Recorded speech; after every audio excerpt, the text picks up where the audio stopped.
कहानी के शुरू में हम एक झील को देखते हैं जो सूख चुकी थी। उसके आसपास की मिट्टी भी काली थी और इर्द गिर्द मरे हुए जानवरों के कंकाल भी पड़े थे। उसके दरमियान में एक सूखा पेड़ था जो दिखने में काफी डरावना था। इसके बाद सीन एक फैमिली पर शिफ्ट होता है जो इस झील से थोड़ी दूरी पर अपने नए घर में शिफ्ट हुए थे। जेस अपने 2 बच्चों के साथ इस नए घर में आई थी। उसकी फैमिली में उसकी बेटी और एक छोटा बेटा ओवेन था। उनके साथ एक डॉग भी था जो हमेशा उनके साथ ही रहा करता था। डॉग और ओवेन की काफी अच्छी दोस्ती थी। यहाँ पर हमें जेस के बारे में कुछ बातों का भी पता चलता है। जेस पहले नशा करती थी और अपनी फैमिली पर जरा ध्यान नहीं देती थी, इसीलिए उसके दोनों बच्चे उसके हस्बैंड अपने डैड के ज्यादा करीब थे। जेस अपने बच्चों से अलग हो चुकी थी मगर अब उसने अपने बच्चों की कस्टडी खुद ले ली थी। जेस अब बिल्कुल ठीक थी। बाहर जेस का बेटा अपने डॉग के साथ खेल रहा होता है, तभी उसे एक शरारत सूझती है। वो छत पर चढ़कर छलांग लगा देता है जिससे जेस काफी डर गई थी।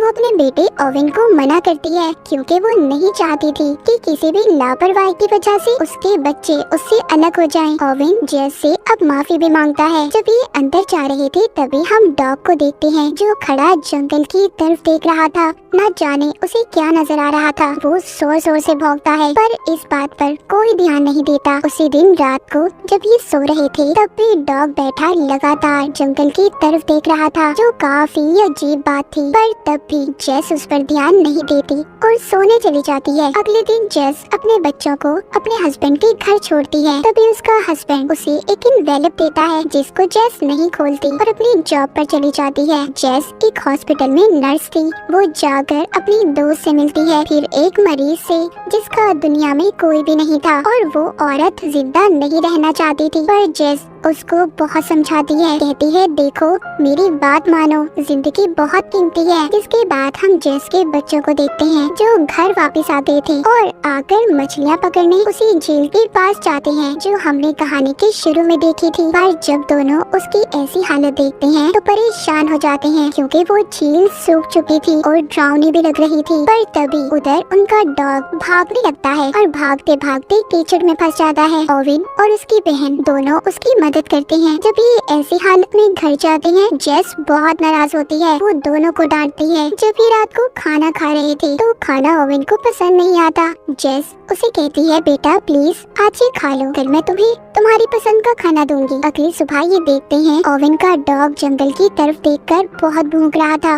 इस बार तो भागकर वो जंगल में चला जाता है। ओवेन भी उसके पीछे भागता है पर जंगल में एक लगी फेंस बाढ़ की वजह से रुक जाता है और उधर ही रुककर वापस से दोबारा अपने घर आ गया था। बैठकर अपने डॉग का इंतजार करने लगता है। वो अपनी मॉम से कहता है प्लीज आप जाएं, उसे ढूंढें। पर जेस कहती है इंतजार करो, वो खुद ही हो जाएगा सुबह तक। अगली सुबह जब जेस अपनी जॉब से वापस आती है तो उसे पता चलता है कि ओवेन घर पर नहीं था। वो अपने डॉग को ढूंढने निकल गया था। ये अपने बेटे को ढूंढकर वापस लाती है और उसे समझाती है कि बेटा क्यों ऐसे कर रहे हो, वो वापस आ जाएगा। रात को ओवेन को अपना डॉग अपने घर के बाहर नजर आता है। ये सबको बता देता है। जेस भी उसके पीछे जाती है पर ओवेन का डॉग कुछ अजीब था। उसकी आंखें भी पीली हो गई थी जो दिखने में काफी डरावनी थी। देखते ही देखते डॉग ओवेन पर हमला कर देता है, उसकी टांग पर काट लेता है। जब जेस उसे छुड़वाने की कोशिश करती है तो वो डॉग ओवेन के गले पर भी काट लेता है जिससे अब ओवेन काफी जख्मी हो गया था और बहुत खून भी निकल रहा था।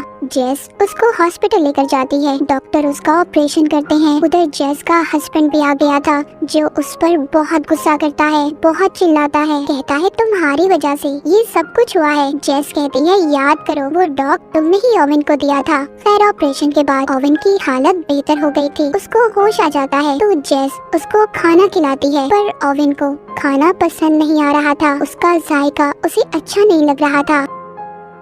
जेस को ये लगता है शायद ये उसकी तबीयत की वजह से ऐसा है। पर ऐसा क्यों था, क्या हो रहा था ओवेन के साथ, इसका पता हमें थोड़ी देर बाद ही चलेगा। अगले सीन में हम ओवेन को देखते हैं जिसकी हालत अब ज्यादा खराब हो गई थी। उसके मुंह से झाग निकल रही थी। डॉक्टर्स को भी समझ नहीं आ रहा था कि उसके साथ हुआ क्या है, इसीलिए वो ओवेन को बेहोशी का इंजेक्शन देकर उसका खून टेस्ट करवाते हैं। पर इनसे भी डॉक्टर को कुछ पता नहीं चलता। थोड़ी देर बाद ओवेन को जब होश आता है तो वो उसी खून खून को पी जाता है जो उसे चढ़ाया जा रहा था। जेस ये देखकर काफी परेशान हो जाती है, पर इस बारे में वो किसी को कुछ नहीं बताती। अब ओवेन को खून न मिलने की वजह से उसकी हालत और भी ज्यादा खराब हो रही थी, इसीलिए जेस उसको लगातार खून पिलाती है। ये खून वो हॉस्पिटल के ब्लड बैंक से चुराया करती थी। जब ओवेन घर जाता है तो जेस हॉस्पिटल से बहुत से खून के पैकेट चुरा कर ले आई थी। वो अपनी बेटी से छुपाकर ओवेन को खून पिलाती थी। एक दिन ओवेन की जरूरत हद से बढ़ जाती है,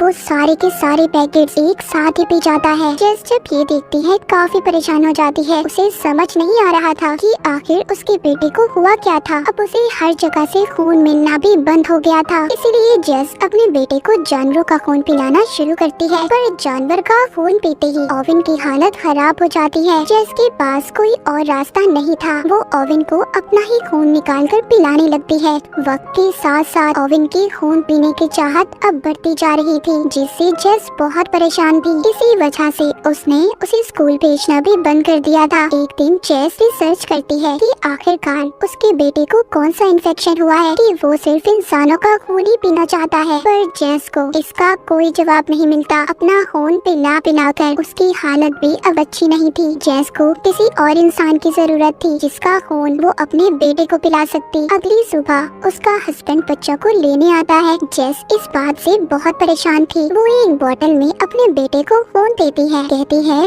बेटा अपना ख्याल रखना और किसी को भी इस बारे में कुछ पता नहीं चलना चाहिए। फिर ये हॉस्पिटल जाती है। वहाँ पर फिर से उस मरीज औरत ने अपनी जान लेने की कोशिश की थी, लेकिन डॉक्टर उसे बचा लेते हैं। जेस को यहाँ पर आइडिया आता है। वो उस औरत का कई बार खून निकालने की कोशिश करती है, पर कामयाब नहीं हो पाती। अगले दिन उस औरत को हॉस्पिटल वाले जाने का बोलते हैं, क्योंकि वो अब बिल्कुल ठीक हो चुकी थी। उसके पास जेस आती है और उसको घर छोड़ने के बहाने अपनी गाड़ी में बिठा लेती है। वो औरत कहती है तुम्हारी वजह से जेस मुझे जिंदगी की समझ आई कि कितनी कीमती होती है। पर वो बेचारी ये बात नहीं जानती थी कि जेस ही उसकी अब जान लेना चाहती थी। जेस उस औरत को बेहोश करके अपने घर के बेसमेंट में बांधकर बंद कर देती है और खून निकालने लगती है। जब उस औरत को होश आता है, जेस उससे कहती है प्लीज मुझे माफ कर दे, ये मेरी मजबूरी है वरना मेरा बेटा मर जाएगा। जेस अपने बेटे के साथ अब काफी वक्त गुजारती थी। उसे स्कूल भी नहीं भेजती थी। जेस की बेटी को सब कुछ पता था, पर फिर भी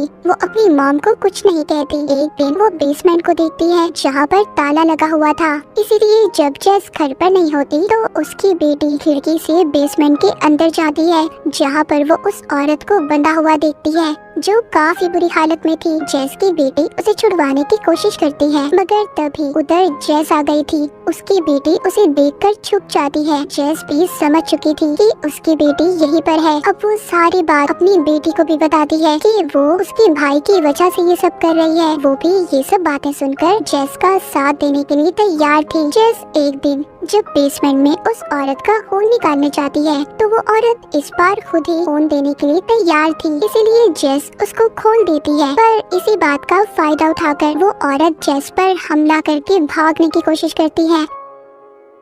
उसी वक्त पुलिस भी जेस के घर आ गई थी, जो उसी औरत को ढूंढ रही थी जिसको जेस ने अगवा किया था। पर किसी तरह जेस उसको दोबारा से बेहोश करती है और फिर ऊपर जाकर पुलिस से बात करती है। अगली सुबह जेस के बच्चों को उसके हस्बैंड के घर जाना था। जेस अपनी बेटी को उसके भाई का ख्याल रखने का कहती है। वहाँ जाकर ओवेन अपने डैड की दूसरी बीवी को बड़े गौर से देख रहा था और उसका खून पीने का सोचता है, लेकिन उसकी बहन साइड पर ले जाकर उसको समझाती है और थोड़ा सा खून पीने के लिए देती है, पर वो सारा खून ही पी गया था। ओवेन की बहन अब समझ चुकी थी कि ओवेन अब आहिस्ता आहिस्ता अपने ऊपर से कंट्रोल को खो रहा है। जब वो वापस आती है तो सारी बातें अपनी मॉम को बताती है, पर जेस अपने बेटे को और खून देने की बात कर रही थी। फिर ये लोग घूमने जाते हैं। जेस जब अपने घर वापस आती है तो बेसमेंट का दरवाजा खुला हुआ था। वो औरत यहाँ से भाग चुकी थी जिसको जेस ने कैद किया हुआ था। वो भागकर जंगल की तरफ जा रही थी। उसके पीछे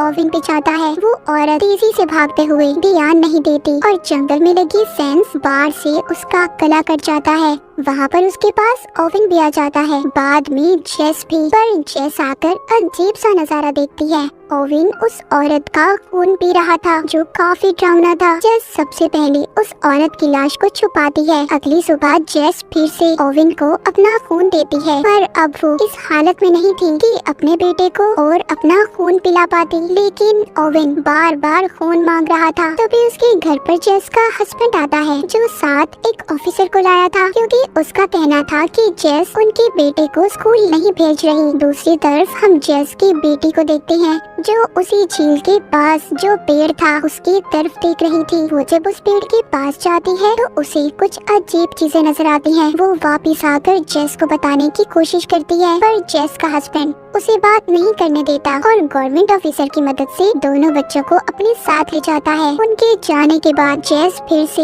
अपना खून निकालने की कोशिश करती है ताकि वो अपने बेटे को खून पिला सके। उधर जेस के हस्बैंड के घर पर ओवेन अपने डैड की दूसरी वाइफ के बेटे का खून पीने की कोशिश कर रहा था। उसकी बहन आकर उसे रोकती है, जिसके बाद वो उसे उसी जंगल में ले जाती है। वो उसको बताती है कि मैंने उस सूखे पेड़ के अंदर कुछ देखा है। वो कहती है कि मैं उस पेड़ को जलाने वाली हूँ ताकि मैं तुम्हें बचा सकूं। पर ये बात सुनते ही ओवेन उस पर हमला कर देता है। ओवेन की आंखें भी उसकी डॉग की तरह ही पीली हो गई थी। उसके चेहरे पर उसकी नसें नजर आ रही थी। ओवेन का ये रूप देखकर उसकी बहन डर जाती है और भागने की कोशिश करती है। दूसरी तरफ उनके डैड उन्हें ढूंढते हुए जेस के पास जाते हैं। उन्हें लग रहा था कि शायद उनके बच्चे जेस के पास हों, जबकि वो वहाँ पर नहीं थे। जेस भी अपने बच्चों के बारे में सुनकर काफी डर जाती है। तभी उसे याद आता है कि उसकी बेटी ने उसे सूखे पेड़ के बारे में बताया था। ये फौरन वहाँ पर जाती है। वहाँ जाकर तो अजीब ही नजारा था। देखती है कि ओवेन बिल्कुल भी अपने कंट्रोल में नहीं था। वो अपनी ही बहन का खून पीने की कोशिश कर रहा था। जेस आकर ओवेन को समझाती है, पर उसकी बेटी कहती है, मॉम ये हमारा ओवेन नहीं है। ओवेन बिल्कुल एक शैतान में बदल चुका था। जेस उसको वहीं उसी मिट्टी में दबाकर मार देती है। ये काफी दुखी सीन था। जिस बेटे के लिए जेस इतना कुछ कर रही थी, अब उसे ही मारना पड़ता है। ओवेन मर चुका था। जेस अपनी बेटी को कहती है कि इस बारे में वो किसी को कुछ नहीं बताए। सबको ओवेन की मौत का हादसा बताती है, पर उसके बेटे की मौत की वजह से उसकी बेटी की कस्टडी भी उससे छीन ली गई थी। जाते हुए उसकी बेटी कहती है, जो कुछ भी किया बिल्कुल ठीक किया मॉम आपने। जेस को देखते हैं जो उस पेड़ को आग लगा देती है और फिर एक डॉग के साथ ऐसे खेलती है जैसे ओवेन अपने डॉग के साथ खेलता था। वो डॉग भी खेलते खेलते जंगल की तरफ देखकर भौंकने लगता है। अगर बात करें उस पेड़ की, तो उसमें कोई ऐसा क्रिएचर था जिसने पहले ओवेन के डॉग के अंदर वायरस को डाला और डॉग के काटने से ओवेन के अंदर वो वायरस गया। पर इन सब में जेस ने अपने बच्चों को खो दिया था। जेस ने भी जो उस औरत के साथ किया वो गलत था, पर एक माँ होने की वजह से वो तो बस अपने बेटे को बचाना चाहती थी, जिसको आखिर में उसे खुद ही मारना पड़ा सबको बचाने के लिए। और इसी सैड एंडिंग के साथ ये कहानी यहीं पर खत्म हो जाती है।